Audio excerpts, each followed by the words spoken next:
오늘부터 하나님의 이름에 관한 말씀을 여러분들과 함께 나누기를 원합니다. 우리는 하나님의 백성입니다. 하나님의 아들, 딸입니다. 아버지 하나님의 속성, 하나님의 성품, 또 하나님의 마음과 뜻을 우리가 더 잘 알기를 원하는 것이죠.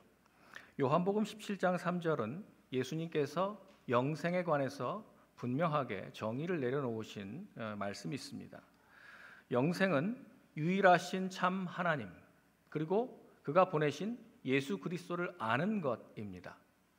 우리가 하나님을 알고 예수 그리스도를 아는 것, 이것이 영생의 복이다라고 하는 것을 우리는 알게 되는데요. 하나님과 더 깊은 교제를 나누기 원한다면 우리는 하나님의 이름을 알면 알수록 더 많이 하나님을 이해하고 하나님과 교제를 나누게 될 줄 믿습니다. 성경의 곳곳에 하나님은 당신 자신의 이름을 계시해 놓았습니다.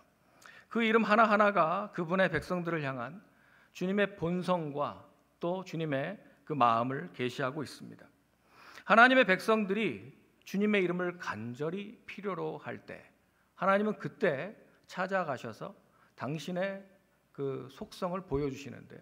그렇게 이름으로 계시하셨습니다. 시편 기자는 우리가 하나님의 이름을 아는 것이 구원이요 복이다라고 하는 것을 소개하는데 시편 124편 8절은 이렇게 말합니다. 우리의 도움은 천지를 지으신 여호와의 이름에 있도다. 하나님의 이름에 우리의 구원과 도움이 있습니다. 시편 91편 14절 말씀은 이렇게 말합니다. 하나님이 이르시되 그가 나를 사랑한즉 내가 그를 건지리라. 그가 내 이름을 안즉 내가 그를 높이리라. 그가 내게 간구하리니 내가 그에게 응답하리라.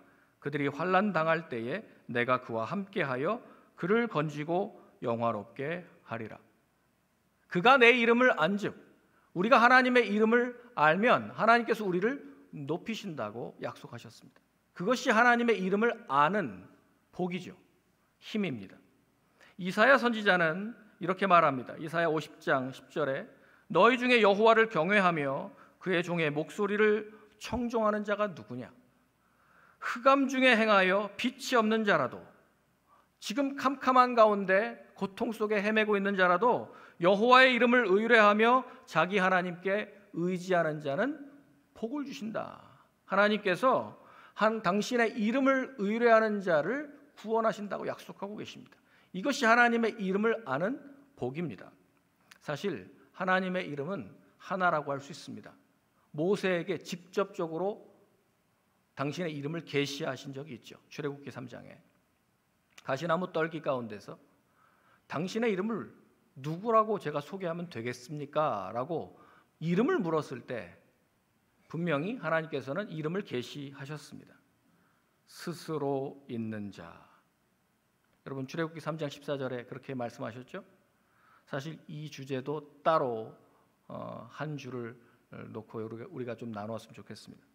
나는 스스로 있는 자니라. 또 이르시되 너는 이스라엘 자손에게 이같이 이르기를 스스로 있는 자가 나를 너희에게 보내었다. 그렇게 말하라고 했어요.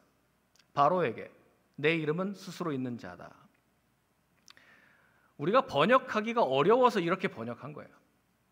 이건 완전한 말이 아닙니다. 원어를 보면 하나님께서 이렇게 말씀하셨어요.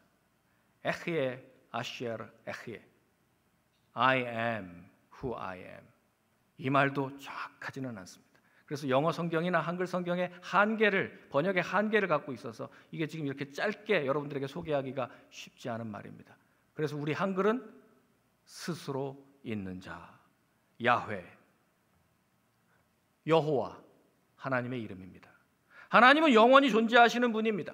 시작도 없고 끝도 없으신 분, 과거에도 계셨고 지금도 계시고 미래에도 존재하실 분, 영원한 하나님, 야훼. 여러분, 그래서 고대 히브리어에는 하나님의 본성과 성품을 표현하는 다른 이름들을 사용하면서 계시를 하셨는데요. 이 각각의 히브리어가 담고 있는 이 하나님의 이름들을 통해서 우리가 그분이 어떤 분이신지, 그분이 누구신지를 알 수 있게 됩니다. 여러분, 그러나 우리가 어떤 사람의 이름을 안다고 해서 그 사람을 다 안다라고 말할 수는 없죠. 그러나 한 면 한 면 하나님의 이름의 여러 가지 속성들을 사건마다 계시해 줌으로써 우리의 믿음이 더 커지고 또 하나님에 대한 이해가 넓어질 줄로 믿습니다. 특별히 하나님은 언제 당신의 이름을 계시하셨는가? 하나님의 백성들 중에 환난과 위기에 처해 있을 때 하나님은 그 이름을 계시해 주셨습니다. 지금 여호와 스스로 있는 자다라고 하는 이 말씀도 이스라엘 백성들이 430년간 애굽에서 종살이하면서 살려달라고 외쳤을 때 모세를 부르셔서 하신 말씀이거든요. 항상 하나님은 이름을 계시하실 때는 환난과 위기의 때에 하나님의 모습을 보여주셨습니다. 오늘부터 이 하나님의 이름을 하나씩 배우면서 그분에 대해서 더 잘 알아가고 더 깊이 하나님과 교제할 수 있는 은혜의 세계로 들어갈 수 있기를 축복합니다.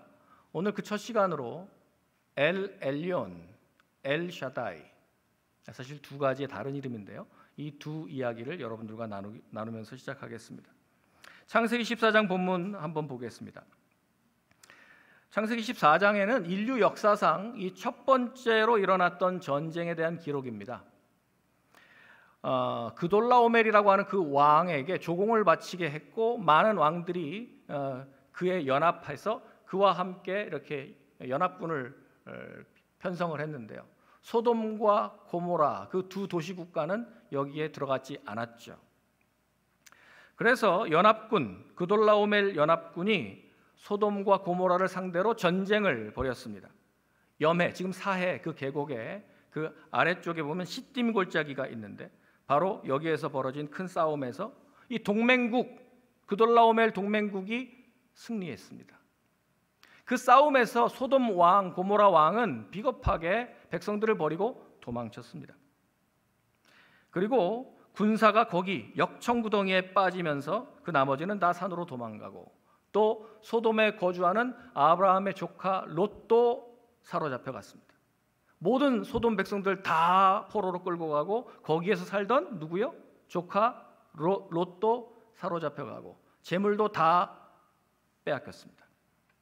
이 소식을 전해 들은 아브라함은 집에서 자기가 길리고 훈련했던 318명 자기 부하들을 데리고 참전하게 됩니다. 어찌 보면 무모한 싸움이죠. 지금 왕들의 연합군과 지금 한 사람이 자기가 사병으로 길렀던 300명 되는 이 부하들 데리고 이 싸움을 한다. 여러분 이거 사실 말이 안 되는 그런 싸움입니다. 그러나 아브라함은 조카 롯이 사로잡혀 갔다. 나는 내 조카를 건져내야 되겠다. 이 생각 하나만 가지고 그냥 참전했습니다.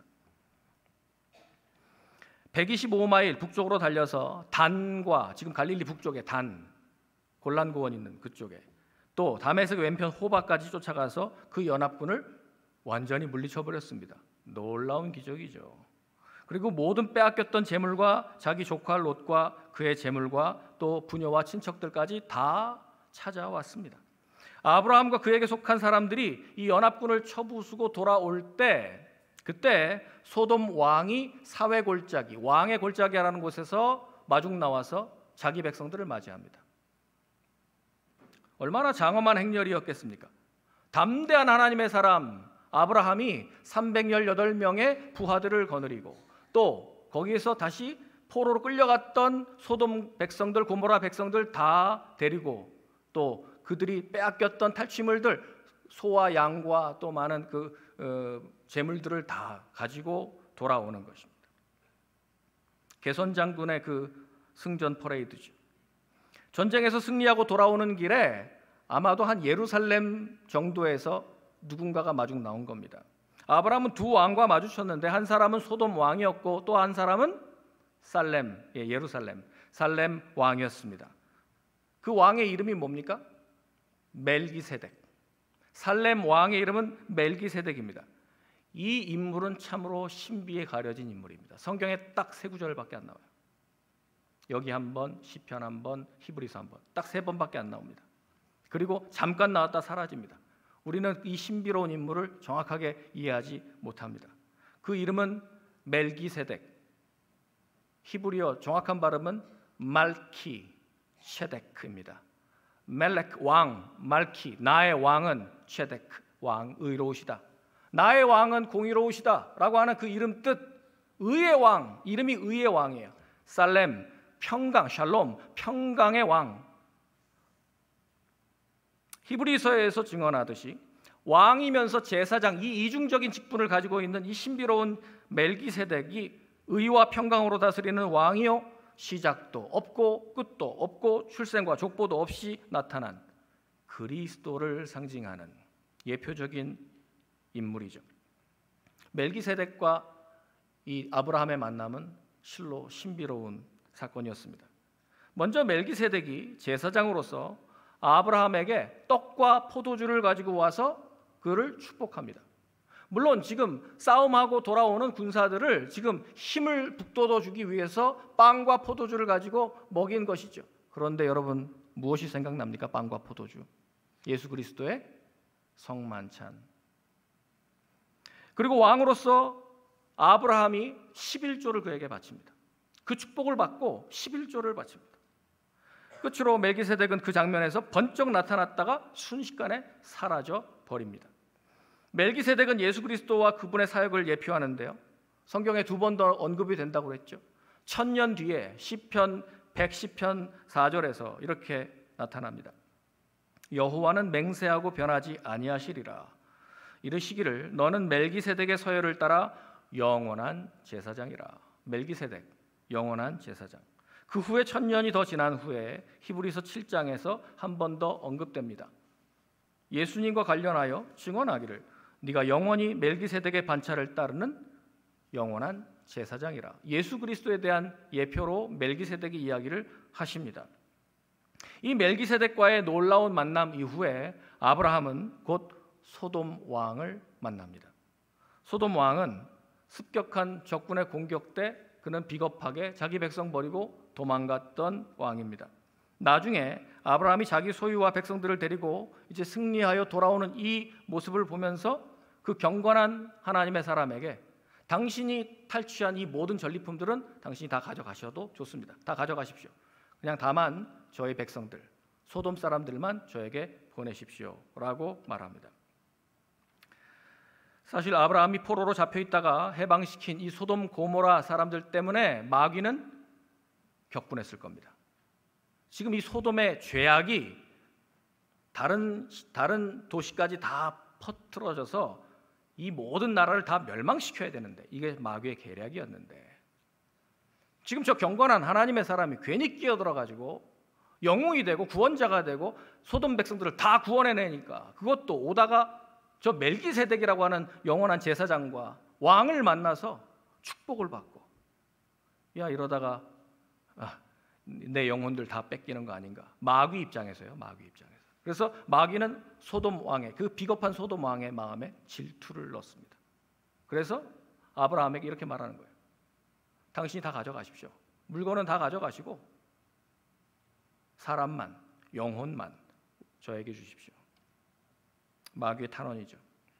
여러분은 소돔 왕이 아브라함에게 가지라고 했던 이 물품이나 이런 이 전리품들이 뭐 얼마나 대단한 것이었을까 이렇게 생각할지 모르겠는데요. 뭐 마차, 뭐 식료품 정도가 아니에요. 수만 마리의 소와 양과 염소와 낙타와 나귀. 여러분, 그 당시에 가장 풍요로웠던 두 도시가 소돔과 고모라였습니다. 롯이 그 풍요로움에 반해서 그쪽으로 이주했거든요. 그만큼 풍요로운 곳이 소돔 고모라였어요. 그 엄청난 재물을 다 가져가라 라고 하는데도 아브라함은 거절합니다. 조금도 망설이지 않고 창세기 14장 22절 23절 말씀 한번 보겠습니다. 아브라함이 소돔 왕에게 이렇게 말합니다. 천지의 주제시요 지극히 높으신 하나님 여호와께 내가 손을 들어 맹세하노니 네 말이 내가 아브라함으로 치부하게 하였다 할까 하여 당신에게 속한 것은 실 한 오라기도 신발끈 한 가닥도 내가 가지지 않겠노라. 그렇게 말합니다. 모든 사람들과 재산 다 줄 테니 당신이 다 가져가시오. 나는 그냥 롯과 내 조카 롯과 가족만 챙기면 됩니다. 다만 우리가 전쟁에서 오면서 먹었던 그것만 따로 떼십시오 라고 말하고 말죠. 여러분, 우리가 그리스도와 동행하는 이 믿음의 여정 가운데서 이렇게 출발하면 예수 그리스도를 만나고 예수를 왕으로 영접하고 영적인 이런 큰 싸움에서 승리하고 나면 우리는 반드시 이러한 두 왕을 만납니다.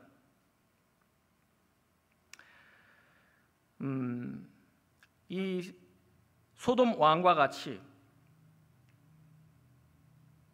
여러분들을 재물이나 어떤 세상의 유혹으로 흔들 겁니다. 그 믿음에서 떨어져 나갈 수 있도록.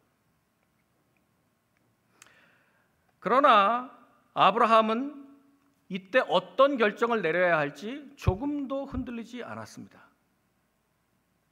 왜 그랬을까요? 자신의 명예를 지키는 것보다 하나님의 이름, 하나님의 명예를 지키는 것이 더 중요하다고 그는 깨닫게 되었던 것이죠.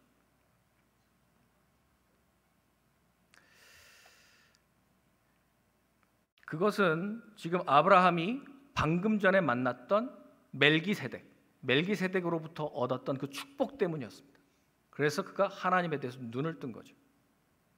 창세기 14장 19절 말씀, 19절 20절 말씀에 멜기세덱이 아브라함에 대해서 이 하나님의 성품, 하나님의 새로운 이름을 계시해 주었기 때문입니다. 그래서 아브라함의 눈이 열리고 그가 하나님을 다시 보게 된 것이죠. 같이 한번 읽어보겠습니다. 창세기 14장 19절 20절 말씀 같이 읽겠습니다. 시작. 그가 아브라함에게 축복하여 이르되 천지의 주제이시요 지극히 높으신 하나님이여 아브라함에게 복을 주옵소서. 너희 대적을 내 손에 붙이신 지극히 높으신 하나님을 찬송할지로다 하매 아브라함이 그 얻은 것에서 10분의 1을 멜기세덱에게 주었더라. 아멘. 이 구절에 담겨 있는 하나님의 이름이 바로 엘 엘ион입니다. 엘 엘yon. 저 말 19절의 저 말씀을 좀 더 풀면 엘 엘yon 코나 샤마임 와 아레트. 샤마임 와 아레트는 하늘과 땅이에요. 하늘과 땅을 소유하시고 다스리시는 코나. 그 하나님이 엘 엘ion이다. 모든 것 위에 뛰어나신 지극히 높으신 지존하신 하나님이시다. 엘 엘ion의 그 뜻은 바로 창조주시요 천지를 다스리시고 소유하시고 지극히 높으신 하나님이라는 의미가 엘 엘ion입니다. 한국말로 풀면 이게 엘 엘ion입니다. 멜기세덱이 아브라함에게 소개한 하나님의 이름이 무엇이라고요? 엘 엘yon. 지극히 높으신 하나님, 천지를 창조하시고 소유하시고 다스리시는 하나님, 다른 모든 신들을 통치하시는 분. 그래서 그분은 모든 자원, 모든 가축, 모든 재산을 다 소유하고 계심을 아브라함은 깨달았죠. 그러니 지금 재물은 가지십시오. 그 어마어마한 재물이거든요. 가지라고 하는데도 아브라함은 내가 너한테 당신한테 내가 받았다는 말 듣고 싶지 않다. 하나님께서 엘 엘ion의 하나님이신데 모든 것을 소유하시고 다 다스리시는 지극히 높으신 하나님이 나를 치부하게 하시려면 얼마든지 부하게 하실 수 있다. 당신 것 받지 않아도 괜찮습니다 라고 한마디로 거절할 수 있는 그 믿음이 여기서 생겨난 거예요. 그래서 아브라함은 멜기세덱을 통해서 그의 축복의 말씀을 통해서 엘 엘ion의 하나님, 그 하나님의 비전을 보았습니다. 그래서 그의 믿음은 수직 상승하면서 이렇게 급성장하게 된 것이죠. 나의 하나님이 이 세상을 소유하시고 내게 승리를 주시고 이 모든 자유를 허락하셨다. 지금 사실 318명의 자기가 길러서 훈련시킨 그 사병들 데리고 이 왕들의 연합군을 물리치고 온 이 기적적인 능력을 경험했어요. 오면서 바로 그 모든 그 과정이 엘 엘ion의 하나님의 복이었다라고 하는 것을 들었어요. 그러니 아브라함이 지금 이 정도의 재물에 흔들릴 사람이 아니게 된 거죠.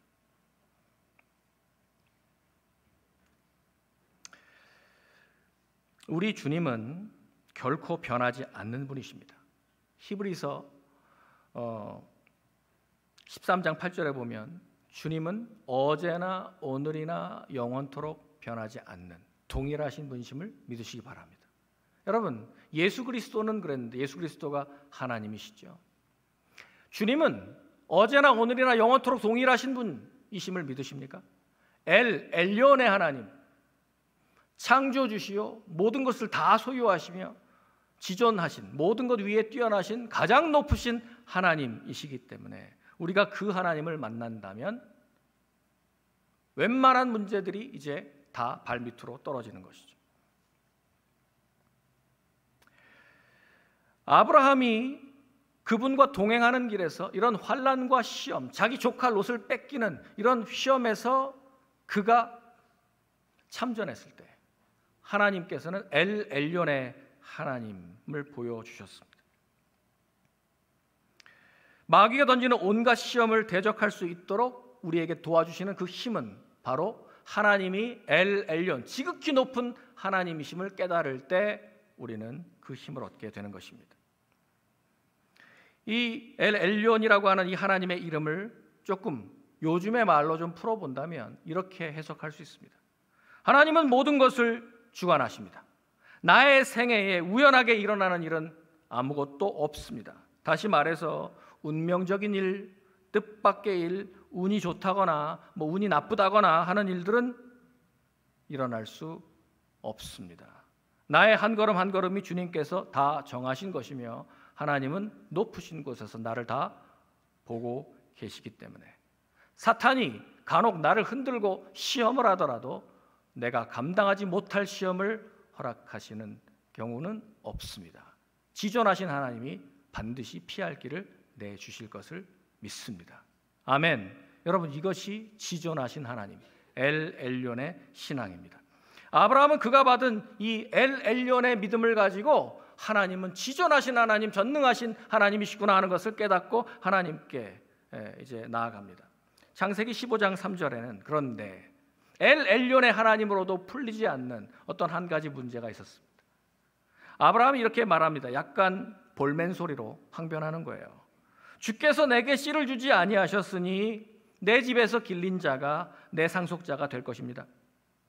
하나님, 저에게 자식 준다고 한 지가 언제입니까?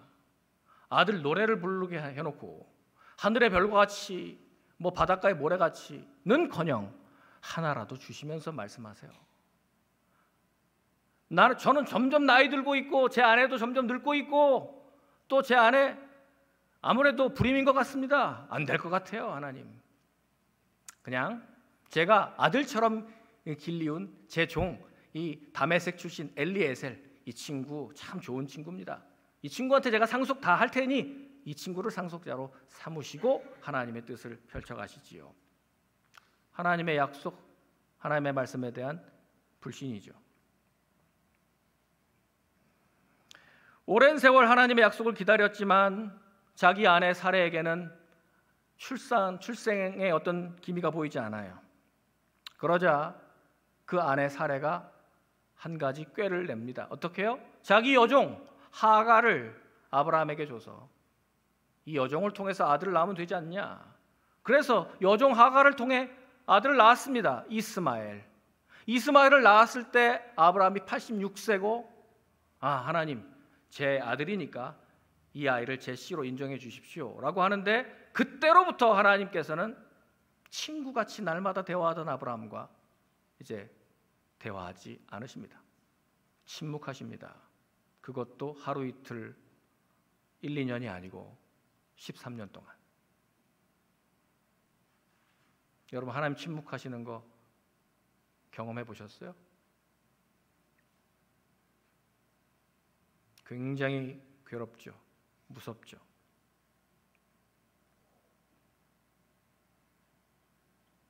이렇게 하면 하나님의 뜻을 내가 이룰 줄 알았는데 하나님은 그거 아니라는 거예요. 이스마엘은 믿음을 통한 약속의 아들이 아니라는 거예요. 이제 이스마엘이 13살이 되었습니다. 거의 장성했죠. 아브라함이 99세가 됐어요. 13년 만에 하나님이 이제 그에게 그 모든 절망 가운데 다시 나타나셨습니다. 여기서 우리는 예수님을 따르려고 결심한 모든 성도들에게 성경이 말씀하고자 하는 뜻이 있음을 저는 발견하게 됩니다. 하나님은 우리 생애에서 가장 어렵고 견디기 힘든 위기들을 사용하셔서 그때 하나님은 당신을 계시하십니다. 편안할 때, 모든 일이 다 잘 풀릴 때, 그럴 때는 여러분 특별하게 하나님의 어떤 이름이나 하나님의 계시를 잘 받지 못할 거예요. 그러나 내 인생에서 강렬하게 하나님을 만났던 때가 언젠가를 생각해 보시면 그때 하나님이 당신을 어필하시고 계시하십니다.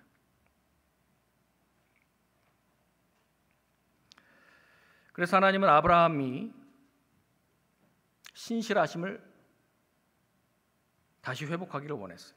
그래서 창세기 17장 1절, 오늘 두 번째 읽은 본문 17장 1절 말씀을 한번 보겠습니다. 아브라함이 99세 때, 아까 86세 때 이스마엘 낳은 이후로 하나님이 침묵하셨다 그랬죠. 이제 13년이 지났습니다. 99세 때 여호와께서 아브라함에게 나타나셔서 이렇게 말씀하십니다. 나는 전능한 하나님이라. 너는 내 앞에서 행하여 완전하라. 어떤 면에서는 책망이죠. 완전하지 못했다고, 나를 온전히 믿지 못했다고 책망하시는 거죠.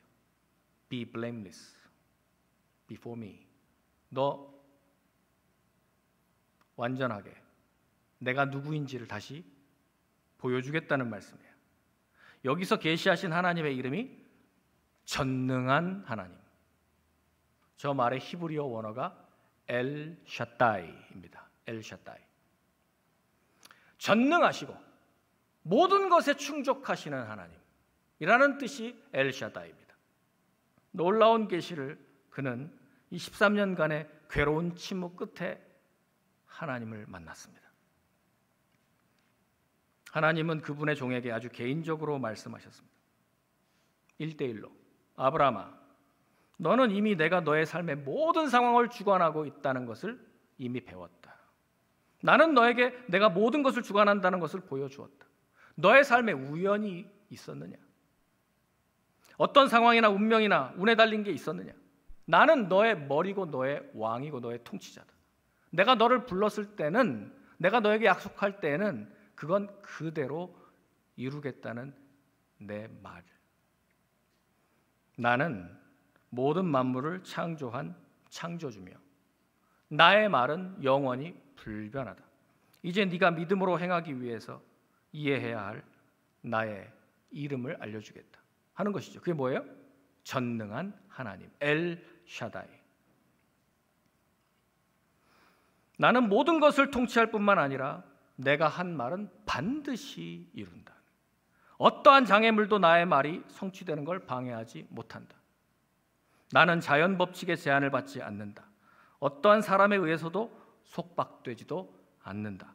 나는 언제 어떤 것이라도 할 수 있다. 아무리 높은 산이라도 내 앞에서는 높지 않고, 아무리 깊은 계곡이라도 내게는 깊어 보이지 않으며, 아무리 큰 강이나 바다도 내게 너무 광대하진 않다. 내가 어떤 것이 이루어질 것이라고 말하면 그건 이미 이루어진 것이다. 여러분, all powerful, 전능하신 하나님, 하나님께 능치 못함이 있으시겠습니까? 하나님은 이 하나님을 아브라함에게 계시하신 것입니다. 나는 전능하고 내 약속을 충분히 지키는 엘 샤다이다. 너는 내 앞에서 행하여 완전하라. 하나님은 아브라함이 자신의 상황에서 너무나 불가능한 것에만 초점을 맞추고 있는 것을 하나님은 답답하게 보셨습니다. 저는 늙었습니다.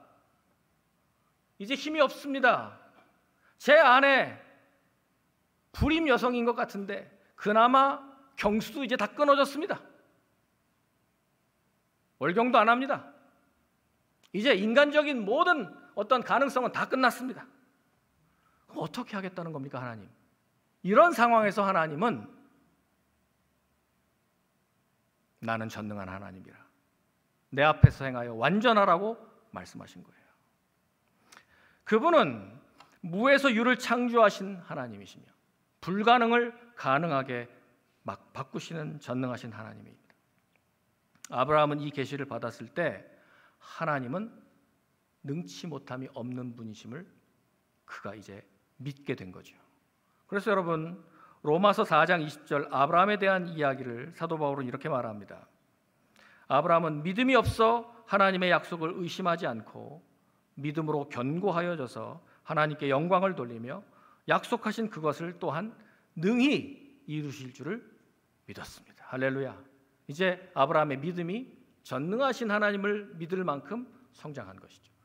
아까는 분명히 엘 엘론의 하나님을 통해서 도약을 했는데 이번에는 전능하신 하나님을 통해서 또 한 번 그가 믿음이 점프를 하는 겁니다. 이 경건한 하나님의 사람은 하나님은 거짓말할 수 없음을 그는 믿었습니다.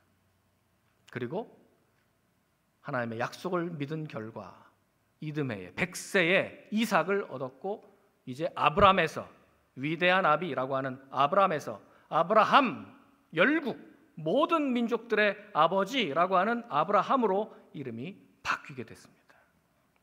하나님이 하신 것이죠. 하나님께서, 전능하신 하나님께서 아브라함을 사용하신 것입니다.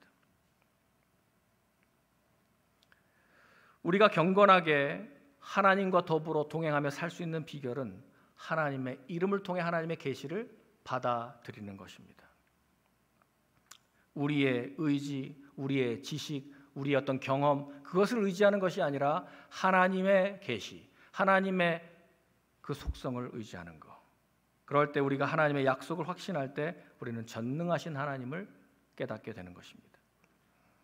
하나님은 아브라함에게 이렇게 약속하셨습니다. 창세기 15장 1절인데요. 이 말씀은 아주 유명한 말씀이에요. 이것이 바로 아브라함 언약이라고 별명이 붙어있는 말입니다. 하나님이 아브라함과 약속하신 말씀이에요. 15장 1절이니까 아직 지금 아이를 낳기 전이죠. 한참 전입니다. 나는 너의 방패요 너의 지극히 큰 상급이니라. 하나님은 아브라함에게 그 어떤 원수라도 너를 해치지 못한다. 나는 너의 방패다. 네가 어떤 상황에 빠져 있든지 나는 언제나 너를 구할 것이다. 그리고 내가 친히 너의 상급이 될 것이다. 아브라함아, 너는 영원토록 나의 것이다.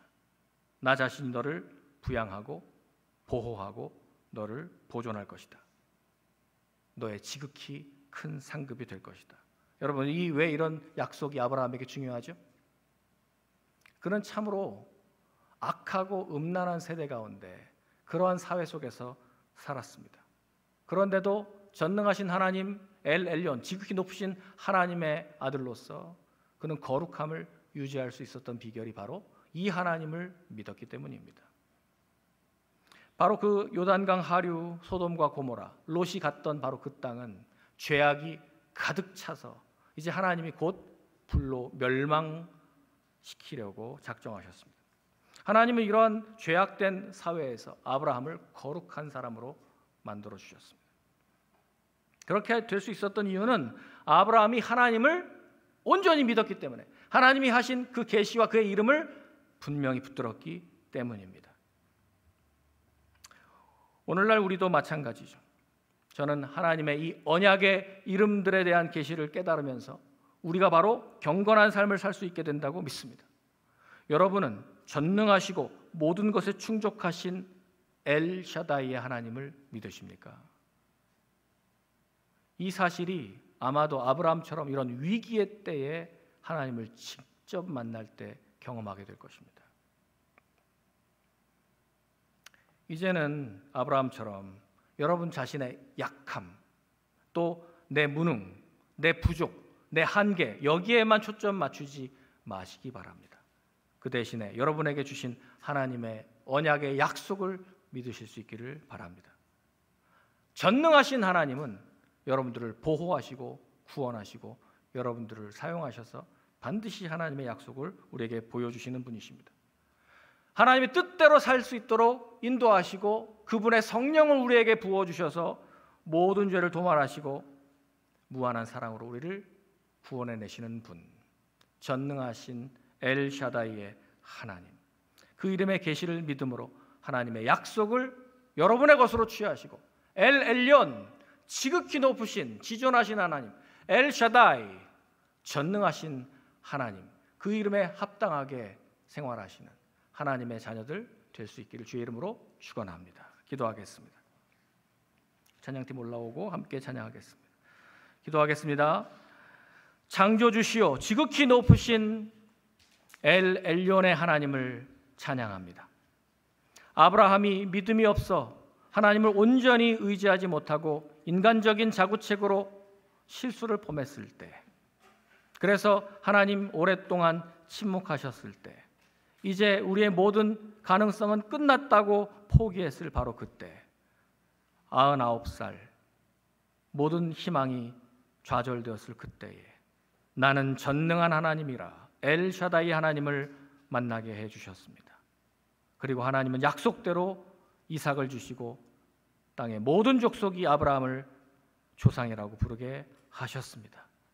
천지를 창조하신 하나님, 엘 엘론의 하나님, 전능하신 하나님, 엘샤다이의 하나님을 찬양합니다. 우리도 그 하나님의 이름을 만나고 그 하나님을 의지하며 우리의 믿음이 도약하며 하나님과 동행하게 하여 주옵소서. 예수 그리스도 이름으로 기도하옵나이다. 아멘.